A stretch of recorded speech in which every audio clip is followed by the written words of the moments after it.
आप सभी को परिवर्तनी एकादशी की हार्दिक शुभकामनाएं। आज की वीडियो में मैं आपको परिवर्तनी एकादशी व्रत कथा सुनाऊंगी। तो चलिए सुनते हैं परिवर्तनी एकादशी व्रत कथा। बोलिए गणेश जी महाराज की जय।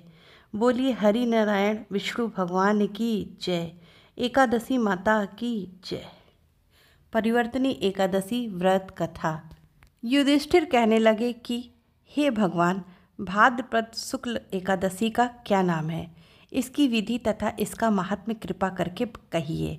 तब भगवान श्री कृष्ण कहने लगे, इस पूर्ण स्वर्ग और मोक्ष को देने वाली तथा सब पापों का नाश करने वाली उत्तम वामन एकादशी का महात्म्य मैं तुमसे कहता हूँ, तुम ध्यानपूर्वक सुनो।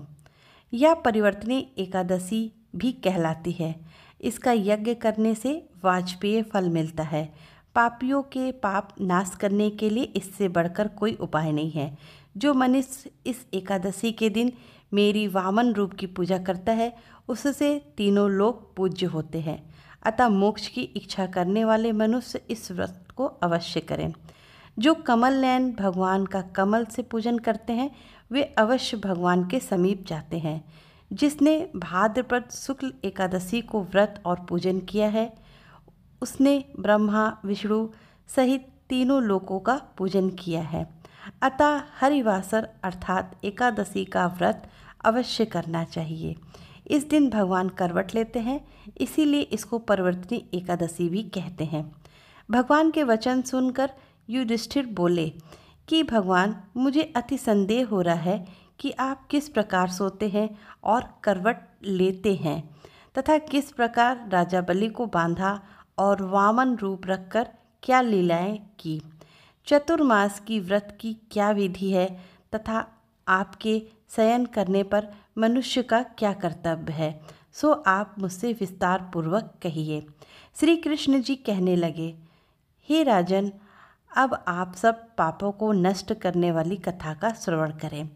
त्रेता युग में बलि नामक एक दैत्य था। वह मेरा परम भक्त था। विविध प्रकार के वेद सूत्रों से मेरा पूजन किया करता था और नित्य ही ब्राह्मणों का पूजन तथा यज्ञ का आयोजन करता था। लेकिन इंद्र के देश के कारण उसने इंद्रलोक तथा सभी देवताओं को जीत लिया। इस कारण सभी देवता एकत्र होकर सोच विचार कर भगवान के पास गए। बृहस्पति सहित इंद्र आदि देवता प्रभु के निकट जाकर नतमस्तक होकर वेद मंत्रों द्वारा भगवान का पूजन और स्तुति करने लगे। अतः मैंने वामन रूप धारण करके 5वां अवतार लिया और फिर अत्यंत ओजस्वी रूप से राजा बलि को जीत लिया। इतनी वार्ता सुनकर राजा युधिष्ठिर बोले कि हे जनार्दन, आपने वामन रूप धारण करके उस महाबली दैत्य को किस प्रकार जीता। श्री कृष्ण जी कहने लगे, मैंने वामन रूपधारी ब्रह्मचारी बलि से 3 पग भूमि की याचना करते हुए कहा, ये मुझको 3 लोक के समान है और हे राजन, यह तुमको अवश्य ही देना होगा। राजा बलि ने इसे तुच्छ याचना समझकर 3 पग भूमि का संकल्प मुझे को दे दिया और मैंने अपने त्रिविक्रम रूप को बढ़ाकर यहाँ तक कि भूलोक में पद, भूलोक में जंघा, स्वर्गलोक में कमर, महालोक में पेट, जनलोक में हृदय, यमलोक में कंठ की स्थापना कर सत्यलोक में मुख और उसके ऊपर मस्तक स्थापित किया। सूर्य, चंद्रमा आदि सब ग्रह, गण, योग, नक्षत्र, इंद्र आदि देवता और शेष आदि सब नागगणों ने विविध प्रकार से वेद सूत्रों से प्रार्थना की। तब मैंने राजा बलि का हाथ पकड़कर कहा, हे राजन, एक पद से पृथ्वी, दूसरे से स्वर्गलोक पूरे हो गए। अब तीसरा पग कहाँ रखूं? तब राजा बलि ने अपना सिर झुका लिया और मैंने अपना पैर उसके मस्तक पर रख दिया, जिससे वह मेरा भक्त पाताल को चला गया। फिर उसकी विनती और नम्रता को देखकर मैंने कहा कि हे बलि, मैं सदैव तुम्हारे निकट ही रहूँगा। तिरोचन पुत्र बलि से कहने पर भाद्रपद शुक्ल एकादशी के दिन बलि के आश्रम में मेरी मूर्ति स्थापित हुई। इस प्रकार दूसरी क्षीर सागर में शेष नाग के पृष्ठ पर हुई। हे राजन, इस एकादशी को भगवान शयन करते हुए करवट लेते हैं, इसलिए तीनों लोकों के स्वामी भगवान विष्णु का उस दिन पूजन करना चाहिए।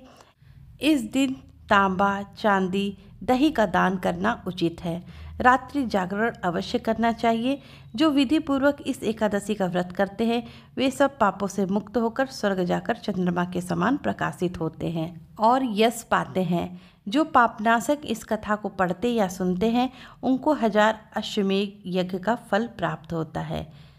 परिवर्तनी एकादशी व्रत कथा संपूर्ण। बोलिए विष्णु भगवान की जय। बोलिए एकादशी माता की जय।